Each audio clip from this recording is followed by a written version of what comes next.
রসুল সাল্লাল্লাহু আলাইহি সাল্লামকে দেখা করতে গিয়ে প্রথম নজরে সবাই পাগল। মিন্টু মিজানুর রহমান আজহারী। মনে ভাবলো আমরা যাব, তোরা যতই বলিস না কেন যাব, হজের পরে অবশ্যই যাব। দেখা গেল হজের পরে বিশ্বনবী মুহাম্মদুর রাসূলুল্লাহ সাল্লাল্লাহু আলাইহি সাল্লামের বাড়ির সামনে বিশাল বড় গ্যাদারিং শুরু হয়েছে। সবাই লাইন ধরে দেখা করতে গেছে। দেখা করতে যে বিশ্বনবীর চেহারা দেখে প্রথম নজরে সব পাগল। চাঁদের চেয়ে সুন্দর তুমি নবী আমার কমলিওয়ালা, চাঁদের চেয়ে সুন্দর তুমি নবী আমার কমলিওয়ালা, দু জাহানের বাদশাহ তুমি প্যারা নবী সাল্লে আলা, দু জাহানের বাদশাহ তুমি প্যারা নবী সাল্লে আলা, চাঁদের চেয়ে সুন্দর তুমি নবী আমার কমলিওয়ালা। সুবহানাল্লাহ পড়েন। এত সুন্দর চেহারা, বিষ্ণু ঈসা ইসলামের চেহারার মতো এরকম চেহারার মানুষ পৃথিবীতে আছে? দ্বিতীয়টা, অনেকে বলে সাইয়েদনা ইউসুফ আলাইহিস সালামের চেহারা নাকি বেশি সুন্দর। সুন্দর ঠিক, কিন্তু আমার নবীর চাইতে বেশি নয়। বিষ্ণু বলতেন আনা মালিহুন ওয়া আখি ইউসুফু সাবিহুন, আমার ভাই ইউসুফ হচ্ছে সাবিহ, সাবিহ মানে সাদা সুন্দর ধবধবে, আর আমি হচ্ছে মালিহ, মালিহ মানে এসেছে মিলহন থেকে, মিলহন মানে লবণ, মানে লাবণ্যময় সুন্দর। আমার ভাই ইউসুফ নবী সাদা সুন্দর, আমি লাবণ্যময় সুন্দর। কোনটার দাম বেশি? লাবণ্যময় সুন্দরের দাম বেশি।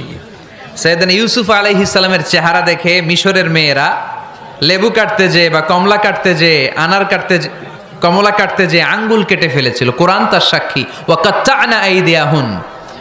আম্মাজান আয়েশা রাদিয়াল্লাহু তাআলা আনহা যখন এই ঘটনা শুনেছেন, তিনি মিশরের মেয়েদেরকে ডাক দিয়ে বলেছেন, ও মিশরের মেয়েরা, তোমরা ইউসুফ নবীর সৌন্দর্য দেখে লেবু কাটতে যে আঙ্গুল কেটেছ, আমার স্বামী পেয়ারা নবী মুহাম্মদ রাসূলুল্লাহর চেহারা যদি তোমরা দেখতা, তাহলে লেবু কাটতে যে আঙ্গুল নয়, কলিজাটা কেটে টুকরা টুকরা করে দিতা। আবার আম্মা জান আয়েশা বলতো, লাকুম শামসুন ওয়া লানা শামসুন, তোমাদের জন্য একটা সূর্য আছে, কিন্তু আমি আয়েশার জন্য আলাদা একটা সূর্য আছে। তোমাদের সূর্যটা প্রতিদিন সকালবেলা পূর্ব আকাশে উদিত হয়ে গোটা দুনিয়াটারে আলোকিত করে দেয়, আর আমার সূর্যটার নাম হলো মুহাম্মদ সাল্লাল্লাহু আলাইহি ওয়াসাল্লাম। মসজিদে নববীতে এশার নামাজের পরে আমার সূর্যটা আমার ঘরে উদিত হয়। তোমাদের সূর্য সকালবেলা পূর্ব আকাশে উঠে গোটা দুনিয়াটারে আলোকিত করে, আমার সূর্য মুহাম্মদ এশার নামাজের পরে আমার ঘরের ভেতরে যখন উকি দেয়, আমার পুরো ঘরটারে আলোকিত করে দেয় কে? এত সুন্দর চেহারা ছিল ওনার। চেহারার নূর দিয়ে হারানো সুই খুঁজে পেয়েছে বিশ্বনবীর স্ত্রীরা। চিল্লায় কোন আল্লাহু আকবার। বিশ্বনবীর চেহারার সৌন্দর্যের সাথে কারো সৌন্দর্যের কোনো মিল হবে? No comparison with our beloved prophet Muhammad sallallahu alayhi wasallam. Whether it's the fitness, whether it's the appearance, whether it's the status, no comparison with our prophet. এটা ফিটনেসের দিক থেকে হোক, এটা চেহারার সৌন্দর্যের দিক থেকে হোক, এটা কণ্ঠস্বরের ঝংকারের দিক থেকে হোক, সম্মান আর মর্যাদার দিক থেকে হোক, আমার নবীর সম্মানের ধারে কাছেও সম্মান পৃথিবীর কারো হতে পারে না। চিল্লায় বলেন ঠিক কিনা? এজন্য আল্লাহ বললেন, ওয়া রাফা'না লাকা যিকরাক, নবী আপনার সম্মান বাড়াতে বাড়াতে আমি আকাশচুম্বী করেছি। লোকজন সব যে বিশ্বনবীর দরবারে লাইন ধরেছে, হাজিরা সব বিশ্বনবীর কাছে যে চেহারা দেখেই কুপকার। বাকি জিনিস তো পরে। অনেকে আছে না, চেহারা দেখলেই মানুষ পাগল হয়ে যায়, আছে না নাই? চেহারা দেখেই পাগল, চেহারা দেখেই পাগল। তারপর তারা মিলাতে লাগলো। মিনার তাবুতে আবু জাহেলের কর্মীরা ঘোষণা দিয়েছিল, এলাকায় মোহাম্মদ নামে পাগল এসেছে। তারা মিলায়ে দেখে না, এই মহামানব কোনোদিন পাগল হতে পারে না, কারণ পাগলের চুলগুলো থাকে উস্কো খুস্কো। ঠিক কিনা? আমার নবী সাল্লাল্লাহু আলাইহি ইসলামের চুল উস্কো খুস্কো ছিল। কত সুন্দর চুল আঁচড়ে রাখতেন, জাইতুনের তেল দিতেন, আতর ঢেলে মাথার শীতের মধ্যে ঢেলে দিতেন, কপাল বেয়ে বেয়ে পড়তো, আর যেখানে সেজদা দিতেন সেজদার জায়গা আতরের ঘ্রাণে আমোদ হয়ে যেত। হাতের তালুতে পারফিউম মাখতেন, আর মানুষের সাথে মুসাফা করলে যার সাথে মুসাফা তার হাতের সাথে নবীর ব্যবহৃত পারফিউমের ঘ্রাণ ছুটে যেত। এত পরিচ্ছন্ন ছিলেন। তারা বিশ্বনবীর চেহারার সাথে আবু জাহেলের বক্তব্যের মিল খুঁজে পায় না। তারা বলে না, এই লোক কখনো পাগল হতে পারে না। পাগলের চুল থাকে উস্কো খুস্কো, জামা থাকে ছিঁড়া ফাড়া, গায়ের মধ্যে থাকে ময়লা। পাগল কখনো দাঁত মাজে না। কিন্তু বিশ্বনবীর মুচকি হাসির ফাঁক দিয়ে দাঁতের দিকে তাকালে মানুষগুলো সব পাগল হয়ে যায়। স্মাইল দিতেন বিশ্বনবী, স্মাইল, মুচকি হাসি, তাবাসসুম। বিশ্বনবীর মুচকি হাসি দেখলে মানুষ পাগল হয়ে যেত, পাগল পাড়া হয়ে যেত। তারা বলে না না, এ মহামানব তো কখনো পাগল হতে পারে না। আবার মিলাতে লাগলো আবু জাহেলের কর্মীরা বলেছিল এটা নাকি বড় জাদুকর, কিন্তু তারা বলে না না, এই অসাধারণ লোকটা জাদুকরও হতে পারে না, সে তো কোনো মন্ত্র পড়ে না। জাদু করার জন্য মন্ত্র পড়ার দরকার আছে না নাই? বিষ্ণুনবী কি মন্ত্র পড়তো? বিষ্ণুনবী কি পড়ে শোনাতো? চিল্লায় বলেন, কি পড়ে শোনাতো? কোরআন শোনাতো।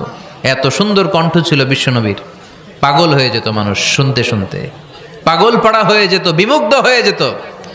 তারা সবাই বলতে আরম্ভ করলো, আবু জাহেল তুমি মিথ্যাবাদী, তবে তোমাকে ধন্যবাদ এরকম একটা মানুষের সাথে পরিচয় করিয়ে দেওয়ার জন্য। সুবহানাল্লাহ কইলেন না?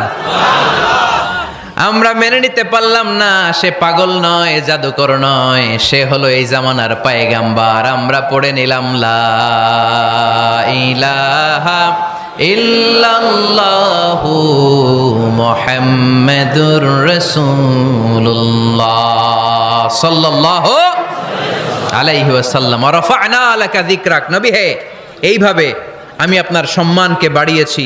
হাইসুমা যুকিরতু যুকিরতা মাই। নবী যেখানে আমার নাম নেওয়া হবে, আমার পর পর আপনার নামও নেওয়া হবে। পড়েন সুবহানাল্লাহ। যেখানে আমার আল্লাহর নাম, তারপরে আমার নবীর নাম আছে না নাই? কালিমার ভেতরে লা ইলাহা ইল্লাল্লাহ আমার আল্লাহর নাম শোভা পায়, তারপরে মুহাম্মাদুর রাসূলুল্লাহ দ্বিতীয় বাক্যে আমার নবীর সুন্দর নামটা আছে না নাই? কালেমার মধ্যে প্রথমে আল্লাহর নাম, তারপরে নবীর নাম। হাইসুমা যুকিরতু যুকিরতা মাই। নবী কিভাবে আপনার মর্যাদা আমি বাড়াবো জানেন? যেখানেই আমি ওইখানেই আপনি। যেখানে আমার নাম নেওয়া হবে, তারপরেই সৃষ্টিকুলের মধ্য থেকে শুধু আপনার নাম নেওয়া হবে। সুবহানাল্লাহ পড়েন। আপনার উম্মতেরা গোটা বিশ্বে সালাত আদায়ের জন্য আজান দিবে। আজানের প্রথম 4 বাক্যে আমি আল্লাহর বড়ত্ব, আল্লাহু আকবার। তারপরের 2 বাক্যে আমি ছাড়া কোনো ইলাহা নাই, এটার সাক্ষ্য দেয়া হবে। তারপরের 2 বাক্যে সবাই সাক্ষ্য দিতে বাধ্য, আপনি ছাড়া দুনিয়ায় আর কোনো শেষ রাসূল নাই। তার মানে আজানের মধ্যেও আমার আল্লাহর নামের পরে আমার নবীর নাম আছে না নাই? এরপর আমরা একামত দিয়ে জামাত শুরু করি। এই জামাতের আগে যে একামতটা দেই, এই একামতেও আল্লাহর নামের পরে আমার নবীর নামটা আছে না নাই? আল্লাহু আকবার, আল্লাহু আকবার। আশহাদু আন লা ইলাহা ইল্লাল্লাহ, আশহাদু আন্না মুহাম্মাদার রাসূলুল্লাহ সাল্লাল্লাহু। তার মানে আজানে আমার নামের পরে আপনার নাম, একামতে আমার নামের পরে আপনার নাম। নামাজের শেষে যখন আমরা শেষ বৈঠকে বসি, সেখানে বিশ্বনবীর উপর দুরূদ আছে না নাই? তার মানে সব জায়গায় বিশ্বনবীর নাম নেয়াকে আবশ্যক করে দিয়েছে কে? নবী হে। এই গোটা বিশ্বের ভেতরে সূর্য উঠবে, সূর্য ডুববে, শীত যে গ্রীষ্ম আসবে, দিন যে রাত আসবে, এক মুহূর্তের জন্য আপনার নামের আলোচনা থামবে না। চিল্লায় বলো ঠিক কি না? রাফা'না লাকা যিকরাক, I have dignified your status very high, very high. অনেক উপরে নিয়েছি, আকাশ বাতাস ছাপিয়ে, 7 আকাশ কাঁপিয়ে আরশ পর্যন্ত আমি আপনার মর্যাদাকে বুলন্দ করেছি। এই পৃথিবীতে যত আসমানি কিতাব এসেছিল, সবগুলো আসমানি কিতাবে বিশ্বনবীর নাম উল্লেখ করেছে কে? তার মানে তাওরাতের ভেতরে বিশ্বনবীর নাম আছে না নাই? ইনজিলে, জাবুর, সুহুফে ইব্রাহিম, সুহুফে মূসা, আল্লাযী ইয়াজিদুনাহু মাকতুবান ইনদাহুম ফিত তাওরাতি ওয়াল ইনজিল। ইহুদিরা খ্রিস্টানরা বিশ্বনবীরে মানতে চাইতো না। তারা বলতো, মুহাম্মদ তোমার নাম তো আমাদের কিতাবে নাই। বিশ্বনবী বললেন পড়ো। তারা পড়তে পড়তে বিশ্বনবীর জায়গাটা লুকিয়ে রাখতো। যেখানে বিশ্বনবীর নাম ওরা এভাবে ধরে রাখতো। বিষ্ণু সাল্লাল্লাহু আলাইহি ওয়াসাল্লাম এক সাহাবাকে বললেন, আমি তো ওদের ভাষা বুঝি না, তুমি ওদের ভাষা বুঝে দেখো কোন জায়গায় চোরামিটা করে। প্রতিটা কিতাবের প্রতিটা পাতায় পাতায় বিশ্বনবীর নাম আছে না নাই? সৈয়দনা আদম আলাইহিস সালাম থেকে শুরু করে ঈসা আলাইহিস সালাম পর্যন্ত